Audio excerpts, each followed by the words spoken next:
Indian markets எப்படி performance பண்ண போகுதுன்னு பார்க்கலாம். நான் பிகினராக இருக்கும்போது என்ன தப்பு பண்ணேன் அப்படின்னா, டைரெக்டாக price action and technical analysis பண்ணுவேன். பட் அது ரொம்ப ரொம்ப தப்பான ஒரு விஷயம். இதனால் நிறைய லாஸ் எனக்கு வந்துச்சு. ஆனால் அதுக்கப்புறம் நான் என்ன பண்ணிட்டேன் அப்படின்னா, குளோபல் மார்க்கெட்டோட சென்டிமெண்ட்டை பார்த்தேன். அதாவது மார்க்கெட் ஆக்ஷன் இல்லைனா மார்க்கெட் சென்டிமெண்ட் இதை பார்க்கணும். ஸோ மார்க்கெட் சென்டிமெண்ட்டை பார்த்தா தான் நமக்கு ஒரு ஐடியா கிடைக்கும். அதுக்கப்புறம் ப்ரைஸ் ஆக்ஷனில் இதுவும் ஒரு க்ரைட்டீரியாவாக நம்ம ஆட் பண்ணிக்கலாம். அதுக்கப்புறம் ப்ராபபிலிட்டி தியரி படி நம்ம கணிச்சிக்கலாம். இந்தியன் மார்க்கெட்ஸ் பாசிட்டிவாக இருக்கணும் அப்படின்னா யூஎஸ் மார்க்கெட் பாசிட்டிவாக இருந்தால் தான் ஒரு 80% இந்தியன் மார்க்கெட் பாசிட்டிவாக இருக்கும். அதே மாதிரி யூரோப்பும் பாசிட்டிவாக இருக்கணும்.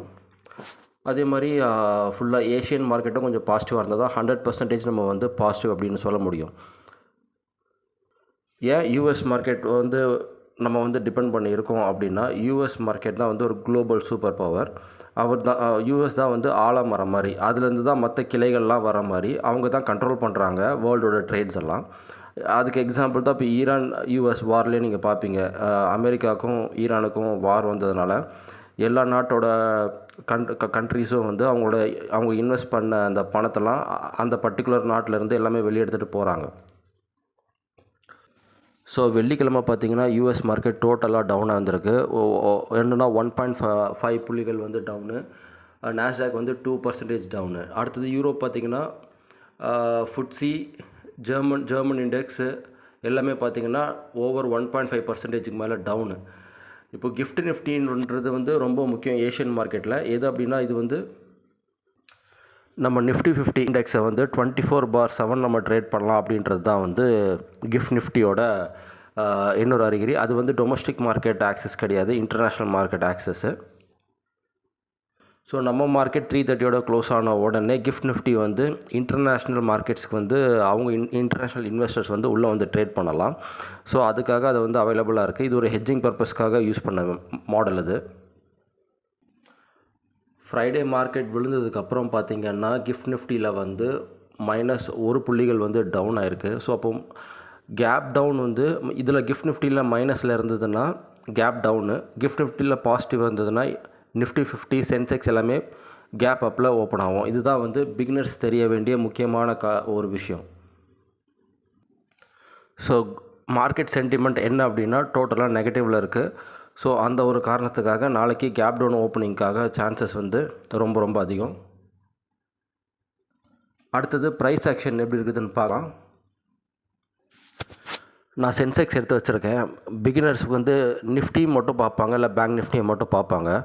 சென்செக்ஸை முதல்ல பார்த்துட்டு தான் நிஃப்டி 50 பேங்க் நிஃப்டி பார்க்கணும். ஏன்னா சென்செக்ஸ் தான் ஒரு லீடிங் இண்டிகேட்டர். சென்செக்ஸ் ஒரு ரிவர்சல் சிக்னல் கொடுத்தா தான் நிஃப்டியும் பேங்க் நிஃப்டியும் ரிவர்சல் சிக்னல் கொடுக்கும் கேண்டில் ஸ்டிக்ஸில். அதனால் சென்செக்ஸை மட்டும் பார்த்தா போதும். நம்ம ஏற்கனவே சொன்ன மாதிரி ஒரு ஃப்ரைடே இது ஒரு ஃப்ரைடே கேண்டில் செல்லிங் ஆச்சுன்னா அடுத்த வீக் ஃபுல்லாக செல்லிங் ஆகும் அப்படின்னு நம்ம ஏற்கனவே சொல்லியிருந்தோம். அது எல்லா நாளுமே நடக்காது. எப்படின்னா ஒரு பேட் நியூஸ் வரும்போது மட்டும்தான். அதே மாதிரி ஃப்ரைடே ஒரு புல்லிஷ் கேண்டில் வந்ததுன்னா நெக்ஸ்ட் வீக் ஃபுல்லாக புல்லிஷாக தான் இருக்கணும் அப்படின்ற மாதிரி. இது ஒரு குட் நியூஸ் இருக்கும்போது. ஸோ இது அப்போ உள்ள ஒரு கண்டிஷன். அடுத்த ஃப்ரைடே பார்த்திங்கன்னா என்ன நடந்திருக்குன்னா இதுதான் அடுத்த ஃப்ரைடேவோட கேண்டில். ஸோ எங்கே ஆரம்பிச்சதோ அங்கேயே முடிஞ்சிருக்கு. அப்படின்னா மார்க்கெட் சென்டிமெண்ட் நெகட்டிவாக தான் இருக்குது. அதுக்கப்புறம் லாஸ்ட் ஃப்ரைடேவோட கேண்டில் பார்த்திங்க அப்படின்னா ஒரு இன்சைட் பார் கேண்டில் மாதிரி வந்திருக்குது. அதுவும் ஹெவி செல்லிங் ப்ரெஷரில் மந்த்லி சப்போர்ட்டில் இருக்குது இப்போ ஸ்விங்கில். ஸோ இப்போது கிஃப்ட் நிஃப்டி நெகட்டிவில் இருக்கிறதுனால கரெக்டாக மண்டே பார்த்திங்கன்னா ஒரு 1.5% மார்க்கெட் கேப் டவுனில் தான் ஓப்பன் ஆகும். ஸோ ஃப்ரைடே செல்லிங் ஆச்சுன்னா நெக்ஸ்ட் வீக் ஒரு பேட் நியூஸ் இருக்கும்போது செல்லிங் தான் ஆகும். அது அப்படியே குட் நியூஸாக இருக்கும்போது மார்க்கெட் ரொம்ப பாசிட்டிவாக இருக்கும்போது அப்படியே ரிவர்ஸ் ஆகும். ஃப்ரைடே பை ஆச்சுன்னா அடுத்த வாரம் ஃபுல்லாக பை தான். இதுக்கேற்ற மாதிரி நீங்கள் உங்களோட ட்ரேடிங் ஸ்ட்ராட்டஜியை நீங்கள் பயன்படுத்திக்கலாம்.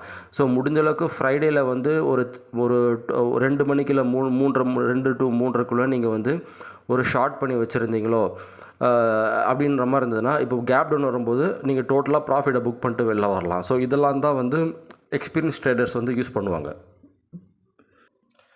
அடுத்தது மந்த்லி சப்போர்ட் பார்த்திங்க அப்படின்னா 73,450 வரைக்கும் மந்த்லி சப்போர்ட் இருக்குது. பேங்க் நிஃப்டிலையும் நிஃப்டி 50லையும் பார்த்திங்கன்னா மந்த்லி சப்போர்ட்டாக வந்து கரெக்டாக அங்கே தான் நிற்கிது. பட் சென்செக்ஸில் வந்து அந்தளவுக்கு வந்து ட்ராப் ஆகலை பாருங்கள். ஸோ அதனால் சென்செக்ஸில் எப்போ வந்து ரிவர்சல் கண்டிஷன் வருமோ அப்போ தான் டோட்டலாகவே வந்து ட்ரெண்ட் வந்து ரிவர்ஸ் ஆகும். இதை நீங்கள் புரிஞ்சுக்கணும். இப்போ ஃபார் எக்ஸாம்பிள் பேங்க் நிஃப்டியில் வந்து முதல்ல கீழே விழுந்ததுன்னா சென்செக்ஸ் ஃபாலோ பண்ணாதா அப்படின்னா, நம்மளை ட்ரிக் பண்ணுறதுக்காக இன்ஸ்டியூஷன்ஸ்லாம் என்ன பண்ணுவாங்கன்னா, ஃபஸ்ட்டு பேங்க் நிஃப்டி இறக்கிட்டு அதுக்கப்புறம் சென்செக்ஸை கூட இறக்கலாம். இதுக்கும் ஆப்பர்ச்சுனிட்டிஸ் இருக்குது. பட் அதனால் அது வந்து ரொம்ப ரேரு. எதுக்கும் நம்ம தயாராக இருக்கணும்.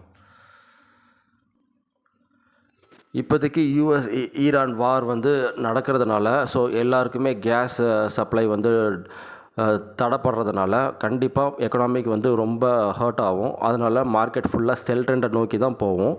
அதனால் டெஃபினட்டாக உடச்சிட்டு கீழே போகிறது தான் நானும் எதிர்பார்க்குறேன். அதனால் இதுக்கப்புறமா பை ஆன் டிப்ஸ் வந்து எதுவுமே பண்ணாதீங்க. செல் ஆன் ரைஸ் மட்டும் பண்ணுங்கள். பை ஆன் டிப்ஸ் உங்களுக்கு பை சிக்னல் கொடுத்ததுனா கூட நீங்கள் வந்து ஒரு நாள் இல்லை ஒரு ½ அன் ஹவர் ட்ரேடு ஸ்கேல்பிங்கோ இல்லைனா வந்து ஒரு நாள் இல்லை 2 நாள் மட்டும் பைக்கான ஆப்பர்ச்சுனிட்டி இருக்கே தவிர, எப்பவுமே மார்க்கெட் மேலே ஏறிச்சுன்னா இதுக்கப்புறம் செல் ட்ரெண்டுன்றதுனால ஃபாலோ த ட்ரெண்ட், செல் பண்ணுங்கள்.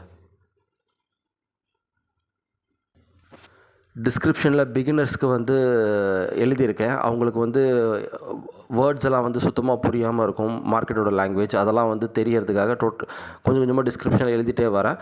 அதனால் ஒவ்வொரு வீடியோக்கு கீழே நீங்கள் அதை படித்து பார்த்துட்டு வந்தீங்கன்னா உங்களுக்கு மார்க்கெட்டோட லாங்குவேஜ் வந்து உங்களுக்கு ரொம்ப புரியும். அது ரொம்ப யூஸ்ஃபுல்லாக இருக்கும். இந்த வீடியோ பிடிச்சிருந்துன்னா please comment, share and subscribe. Thank you.